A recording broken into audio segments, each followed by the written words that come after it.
Hello students, कैसे हैं आप सब। आशा करती हूँ आप अच्छे होंगे, अच्छे से अपनी पढ़ाई कर रहे होंगे। मैं मोनिका रावत आपका स्वागत करती हूँ आईसीटी वर्चुअल क्लासरूम धरम। तो बच्चों, आज हम क्लास 11 का जो आपका सब्जेक्ट है फिजिक्स, उसका chapter motion in a plane को कंटिन्यू करें। तो बच्चों, अभी तक हमने यहाँ पर ये जाना था कि मोशन इन अ प्लेन यानी किसी समतल सतह पर गति का तात्पर्य क्या है। इस कॉन्सेप्ट को हमने समझ लिया था। इसके साथ साथ हमने स्केलर और वेक्टर क्वांटिटी यानी सदिश और अदिश राशियों के बारे में पढ़ा था। सदिश राशियों की विशेषताएं हमने जानी थी कि सदिश राशि की विशेषता क्या होती है। अलग अलग प्रकार के सदिश हमने जाने थे, जैसे यूनिट वेक्टर हो गया आपका, इक्वल वेक्टर्स हो गया, zero, negative, like unlike vectors, coplanar vector. इसके बाद पोजीशन और डिस्प्लेसमेंट वेक्टर के कॉन्सेप्ट को जाना था। साथ ही साथ हमने क्या किया था, जो है आपके जो वेक्टर्स हैं उनकी कुछ प्रॉपर्टीज भी जानी। इसके बाद हमने वेक्टर एडिशन के लॉ पढ़े थे, जिसमें ट्राइंगल लॉ था। पैरेललोग्राम लॉ हमने डिस्कस करा था। इसके बाद साइन और कोसाइन लॉ देखे थे, पॉलीगॉन लॉ देखा।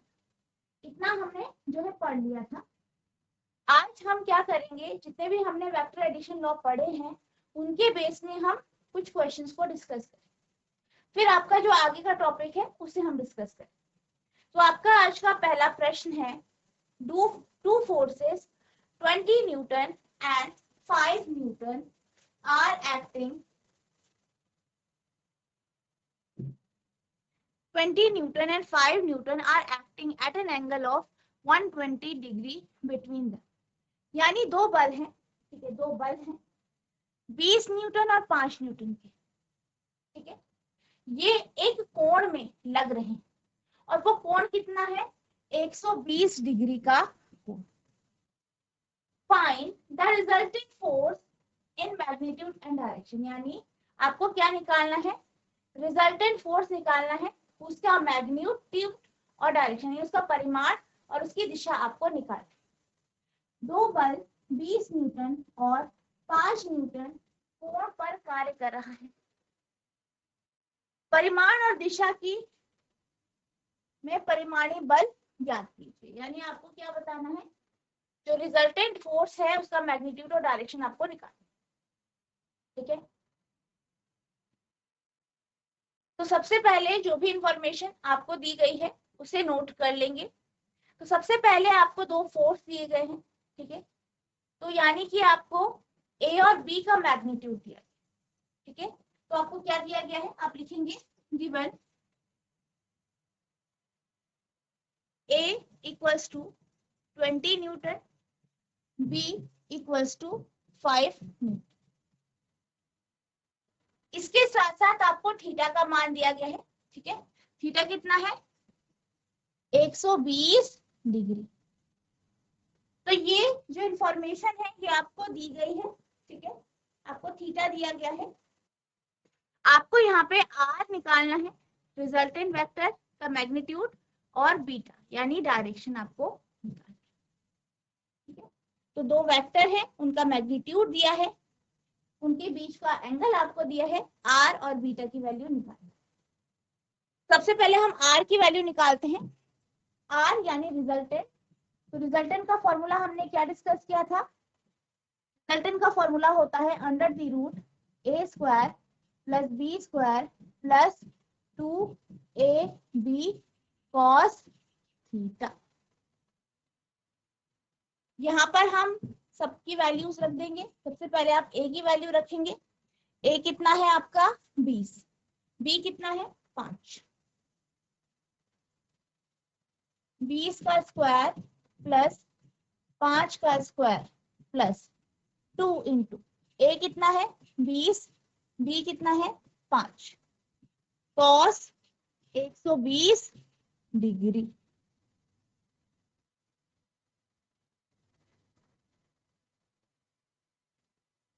बीस का स्क्वायर 400, 5 का स्क्वायर 25 प्लस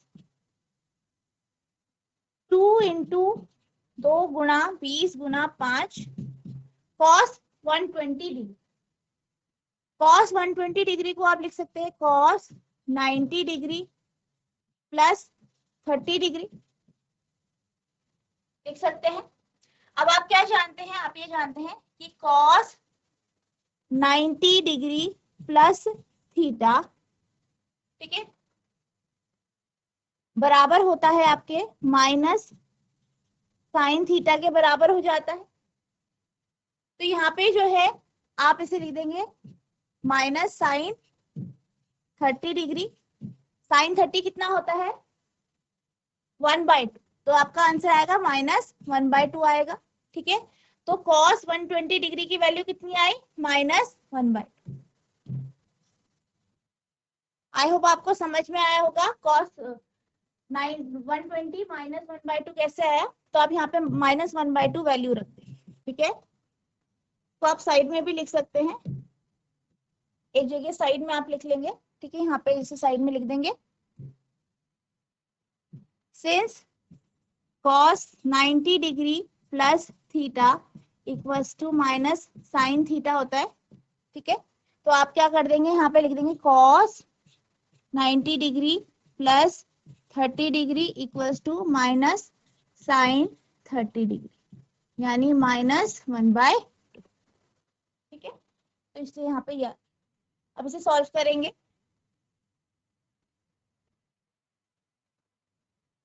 चार सौ प्लस 25, माइनस को बाहर ले लेंगे, 20 गुणा 5 कितना होता है 100, यानी 100, तो यहाँ 100 आ जाए।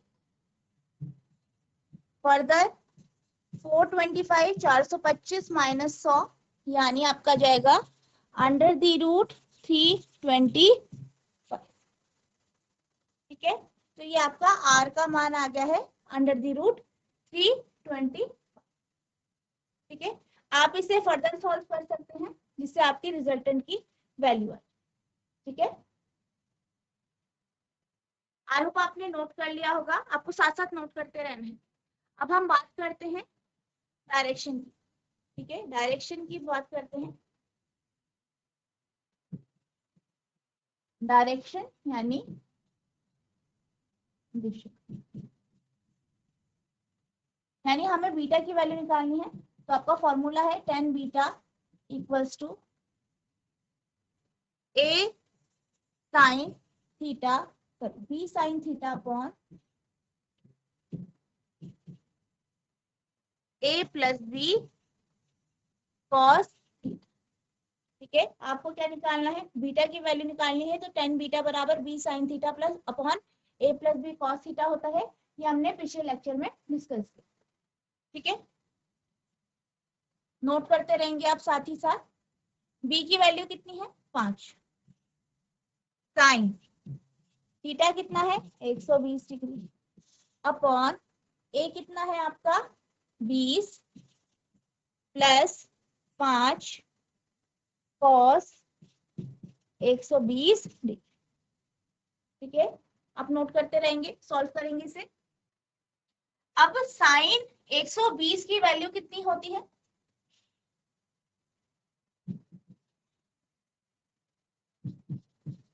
साइन 120 को आप लिख सकते हैं साइन 90 डिग्री प्लस 30 डिग्री, ठीक है। सेकेंड क्वाड्रेंट में साइन पॉजिटिव होता है, तो इसका जो वैल्यू आएगी वो आएगी साइन कॉस 30 डिग्री आएगी यहाँ पे वैल्यू, ठीक है, कॉस 30 डिग्री, क्योंकि साइन 90 प्लस थीटा होता है कॉस थीटा, तो कॉस 30 डिग्री आएगा। कॉस 30 कितना होता है √3/2, ठीक है, क्योंकि साइन 90 प्लस थीटा क्या होता है कॉस थीटा। अब इसी तरीके से अगर हम कॉस 120 डिग्री की वैल्यू निकालें, तो अभी हमने जैसे निकाला था कॉस 90 डिग्री प्लस 30 डिग्री, तो ये हो जाता है माइनस साइन 30 डिग्री के बराबर होता है कॉस 90 प्लस थीटा या π/2 प्लस थीटा होता है माइनस साइन थीटा, तो ये आ जाएगा आपका माइनस 1/2, जैसे हमने पिछले जब हम रिजल्टेंट निकाल रहे थे उसमें निकाला था, ठीक है, बिल्कुल वैसे ही यहाँ पे वैल्यू। अब इन वैल्यूज को पुट कर देंगे तो आ जाएगा 5 साइन 120 √3/2 अपॉन 20 प्लस 5 गुना कॉस 120 कितना होता है -1/2, ठीक है। सॉल्व करेंगे इसे, 5√3/2 अपॉन 20 -5/2। सॉल्व करेंगे इसे, 5 5 √3 अपॉन 2 को सॉल्व करेंगे, 2 आपका एलसीएम आ जाएगा 40 - 5, ठीक है, 5√3/2 ऊपर आ जाएगा 35/2, तो ये हो जाएगा 5√3/2, ठीक है। रेसिप्रोकल हो जाएगा, सॉल्व करेंगे तो 35 यहाँ पे होगा, 2 ऊपर आ जाएगा, 2 से 2 कैंसिल, 5 7 जा 35 यानी √3/7। इसकी वैल्यू आई tan बीटा की वैल्यू है, ठीक है। tan बीटा आपका ये आया, तो आपकी जो बीटा की वैल्यू है वो आएगी tan इनवर्स √3/7। tan inverse √3/7। अब आप क्या करेंगे, √3/7 को सॉल्व करेंगे और फिर इसे जो आपका tan टेबल है उससे इसकी वैल्यू निकालेंगे, तब आपकी बीटा की वैल्यू। आप चाहे तो इसे ऐसे रख सकते हैं या आप इसे सॉल्व करेंगे tan टेबल में चेक करके यहाँ पे वैल्यू लिख सकते हैं, आपसे नोट कर। तो यहाँ पे जो इसकी वैल्यू आएगी वो 13 डिग्री अप्रोक्सीमेटली 13 डिग्री 47 मिनट आ जाएगी। और किस दिशा में होगा ये होगा जो आपकी ये इसका एंगल आ जाएगा, ठीक है, 13 डिग्री 47 मिनट बीटा की वैल्यू आ जाएगी, बीटा, ठीक है, आपसे नोट कर। अब हम चलते हैं अगले प्रश्न की ओर। तो आपका अगला प्रश्न है, 2 forces 10 Newton and 14 Newton are acting upon a body. What can be the maximum and minimum resultant force on the body? 2 बल 10 न्यूटन और 14 न्यूटन एक पिंड पर कार्य कर रहे हैं। शरीर पर अधिकतम यानी जो पिंड है, ठीक है, पिंड पर अधिकतम एवं न्यूनतम परमाणु बल क्या हो सकता है। यानी बेसिकली यहाँ पे आपको ये बताया गया है कि 2 बल लग रहे हैं किसी पिंड पर, किसी बॉडी पर। अब आपको ये बताना है कि इस बल के कारण मैक्सिमम यानी अधिकतम और मिनिमम यानी न्यूनतम रिजल्टेंट फोर्स बॉडी पे कितना है, ठीक है। तो यहाँ पर हम जो है कॉन्सेप्ट का जिसका यूज करेंगे वो आपने जो है पिछले लेक्चर में जो हमने डिस्कस किया था वो कौन सा था टॉपिक, जब 2 बल एक ही दिशा में लग रहे हैं और जब 2 बल विपरीत दिशा में लग रहे हैं, इस कॉन्सेप्ट का हम यूज करेंगे। तो जब 2 बल एक ही दिशा में लगते हैं तो हमने क्या पढ़ा था कि cos थीटा 1 होता है, क्योंकि cos थीटा कितना होता है यहाँ पे 0 होता है, दोनों की दिशा सेम है, एंगल दोनों के बीच में 0 होता है, थीटा 0 होता है, ठीक है। फर्स्ट केस में थीटा 0 डिग्री होता है, क्यों, दोनों के दोनों बल जो है, मान लीजिए ये ए बल है ये बी बल है, दोनों एक ही दिशा में लग रहे हैं, तो दोनों के बीच का कोण कितना होता है 0 डिग्री। यहाँ पे cos 0 की वैल्यू 1 होती है। वहीं जब दोनों बल विपरीत दिशा में लगते हैं तो इन दोनों के बीच का जो कोण होता है वो 180 डिग्री का होता है, ठीक है। और यहाँ पर cos 180 डिग्री जो होता है वो उसकी वैल्यू -1 होती है। इस कॉन्सेप्ट के बेस पे हमने फॉर्मूले निकाले थे जो हमने पिछले वाले लेक्चर में देखा था कि अगर हम मैग्नीट्यूड की बात करें, अगर आपके पास 2 ऐसे वेक्टर है, 2 ऐसे सदिश है जो एक ही दिशा पे लग रहे हैं, यानी उनके बीच का एंगल 0 डिग्री का है, 0 डिग्री का है, तो इस केस में जो रिजल्टेंट होता है वो आपका ऐड हो जाता है, ठीक है। आर आपका सिंपली ऐड हो जाता है, हमने ये देखा था। और हमने क्या देखा था कि जब 2 वेक्टर या 2 सदिश विपरीत दिशा में लगते हैं, दोनों के बीच का कोण 180 डिग्री का होता है।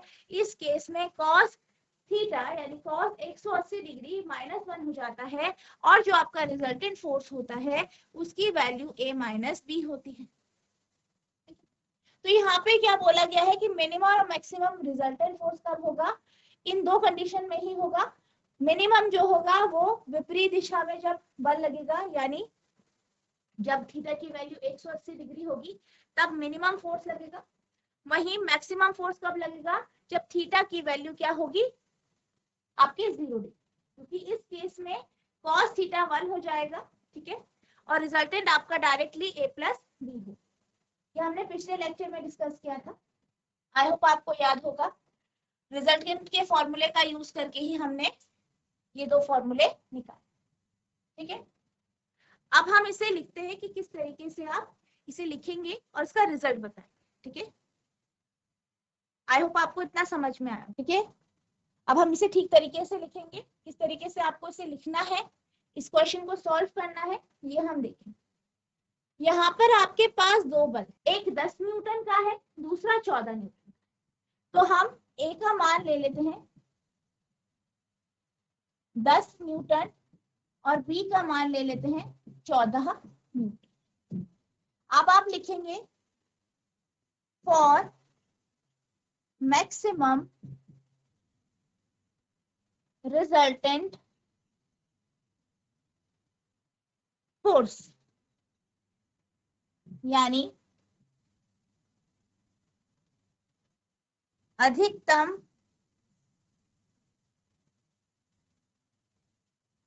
परिणामी बल के लिए थीटा का मान कितना हो जाएगा,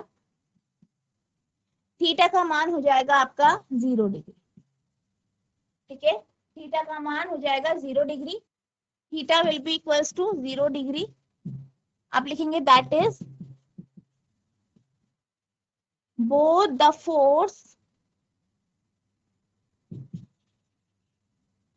forces are acting in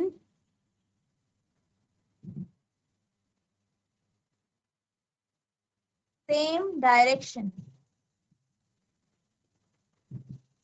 यानी दोनों बल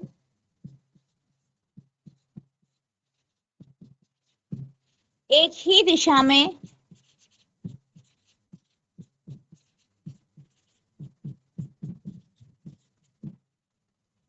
कार्य कर रहे हैं,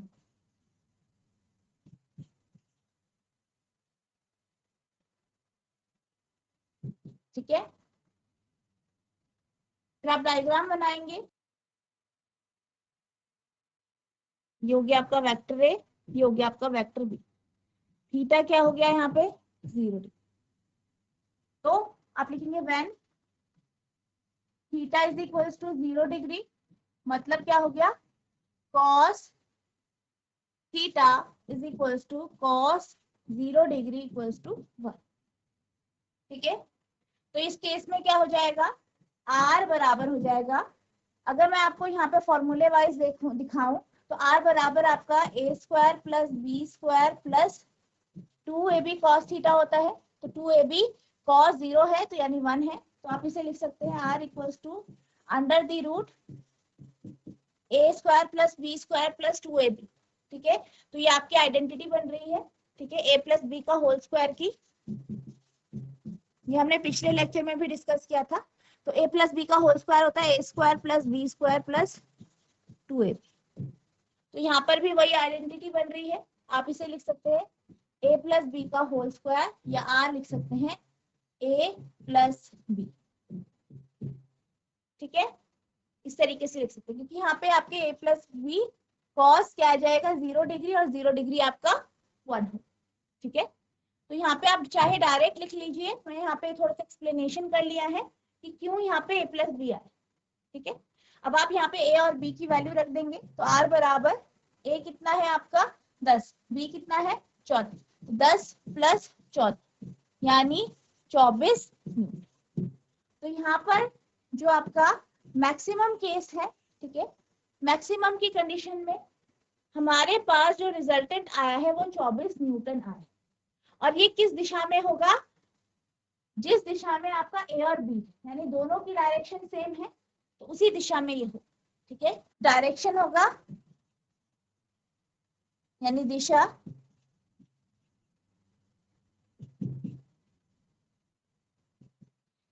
ए तथा बी की दिशा में,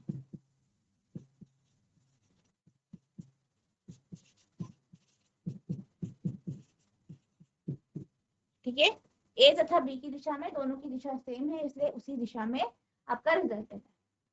अब हम बात करते हैं जब हमारा रिजल्टेंट क्या है, मिनिमम है यानी न्यूनतम। आप इसे साथ साथ नोट करते रहेंगे। व्हेन रिजल्टेंट इज मिनिमम यानी जब परिणामी बल न्यूनतम है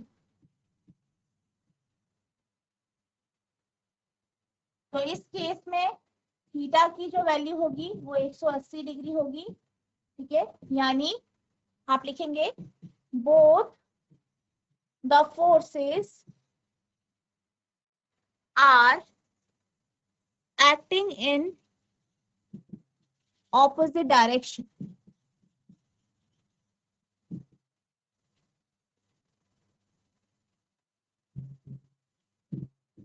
दोनों बल विपरीत दिशा में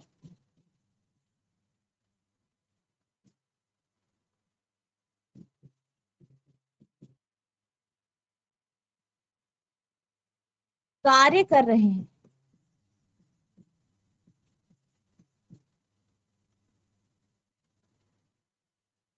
यानी cos 180 डिग्री कितना हो जाएगा आपका -1, ठीक है। तो आप डायग्राम बनाएंगे।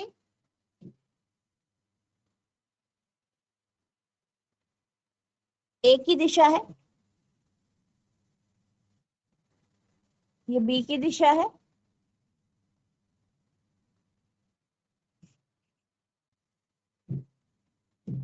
ठीक है। दोनों विपरीत दिशा में है तो यहाँ पे दोनों के बीच का जो एंगल है वो क्या हो गया 180 डिग्री। तो cos 180 आपका -1 होता है। रिजल्टेंट के फॉर्मूले में आप रख देंगे इसे। तो रिजल्टेंट का फॉर्मूला होता है r बराबर √a² + b² + 2ab cos theta. तो 2ab cos थीटा कितना है 180 डिग्री। तो r बराबर √a² + b² + 2ab cos 180 -1 होता है आपका, ठीक है। तो r हो जाएगा √a² + b² - 2ab यानी कितना हो जाएगा √a² + b² - 2ab, ठीक है। ये है। तो आप क्या जानते हैं, नोट करते रहेंगे साथ साथ, ठीक है। आप ये जानते हैं कि a² + b² - 2ab जो है एक आइडेंटिटी है जो बराबर होती है -b के होल स्क्वायर के बराबर, ठीक है। तो यहाँ पर जो आपका वैल्यू आएगी वो आएगी r = √a - b का होल स्क्वायर यानी r = a - b रूट, ये आपका 1/√, होता है 1/2। तो ये आपका कैंसिल हो जाएगा यानी r का मान आ जाएगा a - b, ठीक है। तो इसलिए आपका यहाँ पे रिजल्टेंट a - b है, ठीक है। एक मिनट, हाँ, ये आपका कैपिटल है।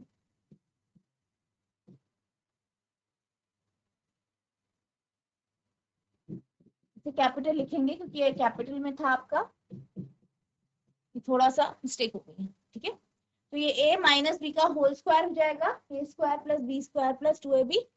तो यहाँ पे आपका 2 और 1/2 तो 2 से 2 कैंसिल, तो a - b आ जाएगा आपका r, ठीक है। अब यहाँ पे अगर हम रिजल्टेंट की वैल्यू देखें तो क्या आएगी r बराबर, ठीक है, a - b होगा या फिर आप इसे लिख सकते हैं a b - c, ठीक है। आप दोनों में से कुछ भी लिख सकते हैं। दोनों में से कुछ भी वैल्यू हो सकती है,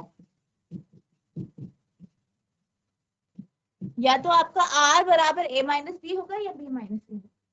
ठीक है, अब यहाँ पे क्योंकि हम मैग्नीट्यूड की बात कर रहे हैं तो यहाँ पे ये पॉजिटिव में आएगी वैल्यू, नेगेटिव में नहीं आएगी, पॉजिटिव में आएगी क्योंकि ये मैग्नीट्यूड। तो यहाँ पे हमारा क्या है, आपका एक की जो वैल्यू है बेसिकली वो आपकी 10 है और b की 14 है। तो यहाँ पे हम b माइनस ए वैल्यू लेंगे। ठीक है,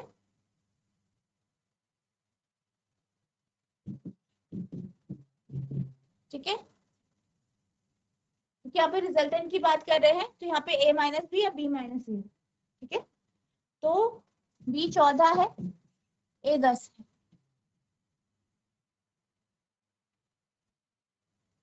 यानी 4 न्यूटन। r की वैल्यू आ गई 4 न्यूटन। और ये किस दिशा में होगा, ये बड़े वाले मैग्नीट्यूड की दिशा में हो गया, बड़े वाला जो वेक्टर है उसकी दिशा में होगा, बड़े मैग्नीट्यूड की, यानी 14 की तरफ, यानी b की दिशा में। तो लिखेंगे आप along the direction of b।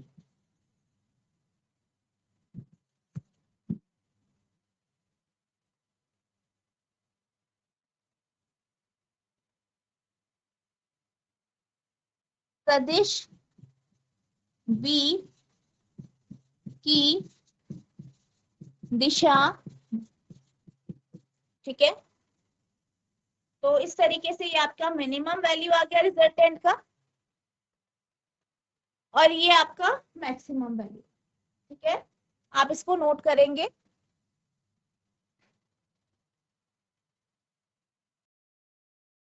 अब हम चलते हैं अगले प्रश्न की ओर।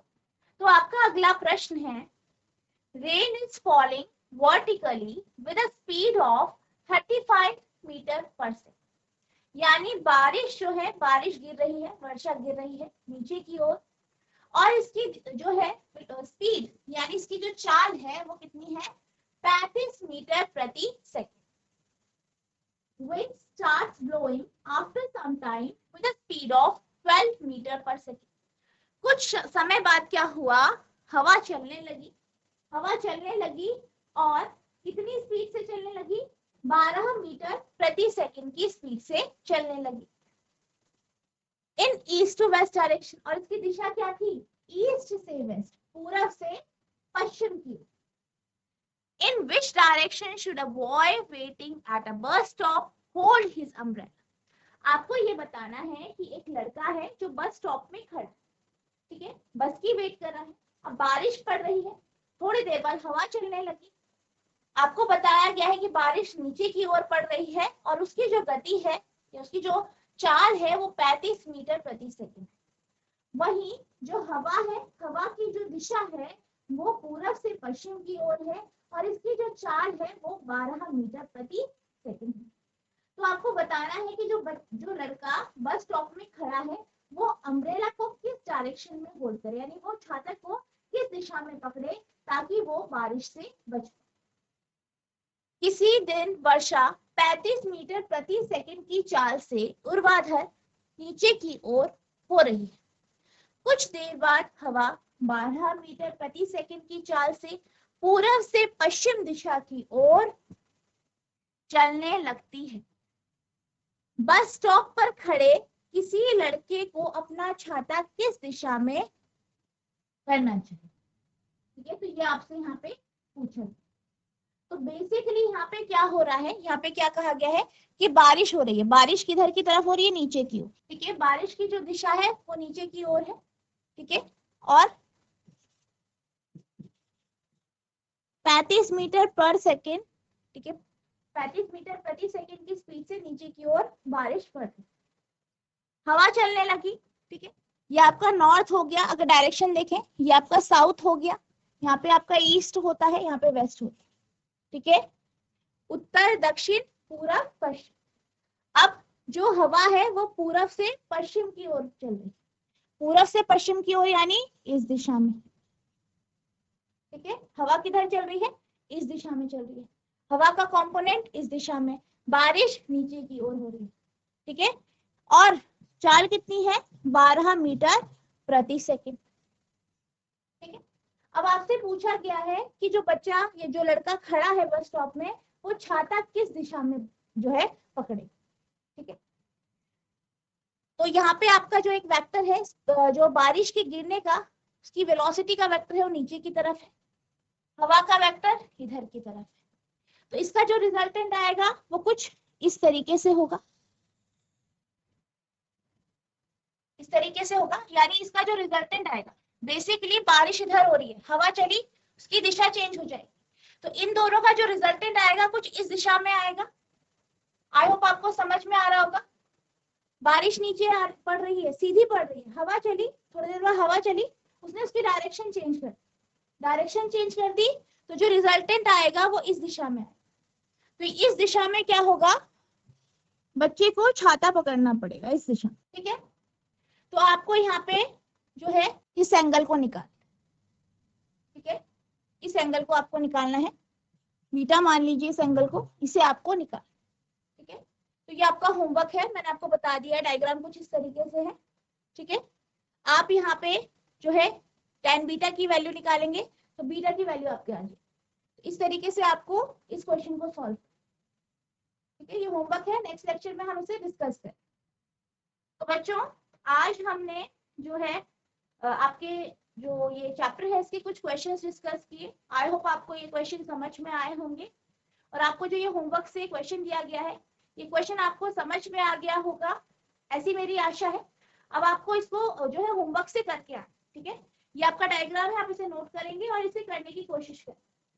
ठीक है, नेक्स्ट लेक्चर में हम जो है इसको डिस्कस करेंगे, साथ ही साथ जो आपका अगला टॉपिक है रेजोल्यूशन ऑफ वेक्टर्स या रेजोल्यूशन ऑफ कंपोनेंट, उसको हम डिस्कस करें।